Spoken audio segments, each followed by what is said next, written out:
l'avenir de l'Ukraine au sein de l'Union européenne devient plus réaliste. Le 25 juin, la première conférence intergouvernementale s'est tenue à Luxembourg, lançant les négociations sur l'adhésion de l'Ukraine à l'UE. Pour Kiev, ce n'est que le début d'un long et épineux voyage. 35 chapitres de négociations sont à venir. La bataille pour chacun d'entre eux sera rude. Il suffit d'imaginer le nombre de documents nécessaires pour intégrer l'agriculture ukrainienne dans l'agriculture européenne ou pour mettre toutes les lois en conformité avec les normes de l'UE. Néanmoins, Bruxelles est impressionnée par la rapidité de notre mouvement et de nos progrès vers l'adhésion, même si elle comprend que non seulement Kiev, mais aussi Bruxelles elle-même, auront besoin de réformes complexes avant le nouvel élargissement. Reportage spécial à Bruxelles, Natalia Lutsenko. Il y a 2 ans, il était difficile de croire que 2024 serait le jour où les portes de l'Union européenne s'ouvriraient lentement pour nous. Je n'ai jamais vu une telle détermination et une telle volonté de faire de votre pays un membre de l'Union européenne. Cela a influencé vos progrès. Alors que certains pays candidats attendent les négociations pendant plus de 10 à 15 ans, dans votre cas, les choses se passent à la vitesse de la lumière et j'espère que cela continuera. Mais c'est votre seul mérite. Nous ne pouvons pas accorder l'adhésion à l'Ukraine simplement parce que nous vous aimons. Vous obtenez tout grâce à vos efforts. Le président Zelensky a qualifié le 25 juin de jour historique pour l'Ukraine et de décision historique pour l'Europe. Et même le Parlement européen nouvellement élu ne changera pas le cours de l'élargissement. Cela vaut également pour l'Ukraine. Notre message est clair. Le soutien à l'Ukraine est inébranlable. La sécurité commune est importante. Et nous sommes engagés dans l'élargissement géopolitique de l'UE. Bien que les négociations aient commencé de jure, le processus de facto s'intensifiera à la fin de l'automne. La Commission européenne vérifie actuellement la conformité de notre législation avec les lois de l'UE et l'adaptera à ce que l'on appelle l'acquis communautaire, qui est un ensemble de tous les actes juridiques de l'UE. Il contient 35 chapitres répartis en 6 groupes et la conformité à chacun d'entre eux peut ralentir considérablement le processus. L'Ukraine a réussi à passer en peu de temps de la demande d'adhésion à l'ouverture officielle des négociations. Le processus a commencé, mais la rapidité avec laquelle vous atteindrez la fin est entre vos mains. Tout dépend de la manière dont vous parviendrez à approuver les négociations sur les 35 chapitres. Si vous travaillez dur, les progrès seront rapides.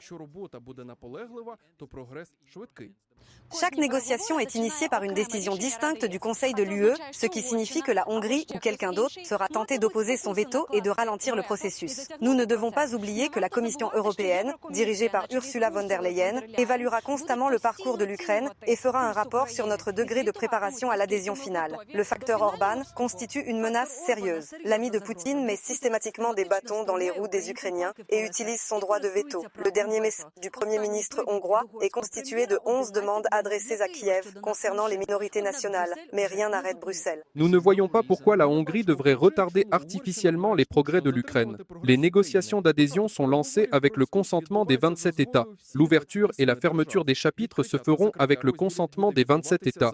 Encore une fois, nous adhérons tous à ces critères. Ce sont les règles que tout le monde doit respecter.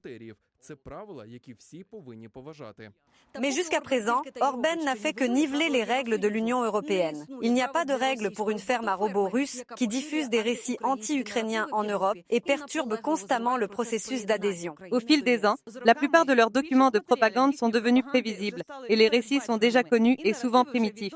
Nous sommes en train de mettre au point un système qui nous aidera à garder une longueur d'avance sur les contrefaçons russes.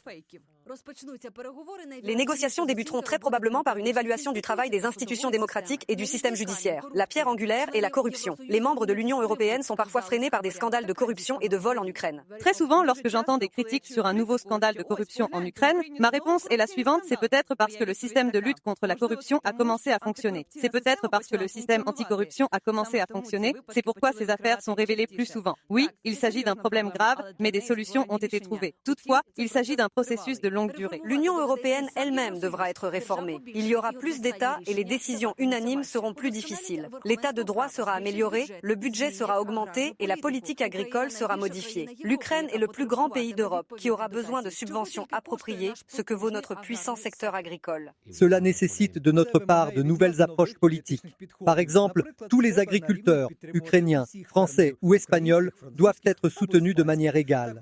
En outre, l'Union européenne doit augmenter augmenter le financement pour un nouveau participant. Si vous regardez l'Espagne qui a rejoint l'UE, c'était également un grand défi pour le pays de rivaliser avec d'autres pays dans le domaine agricole.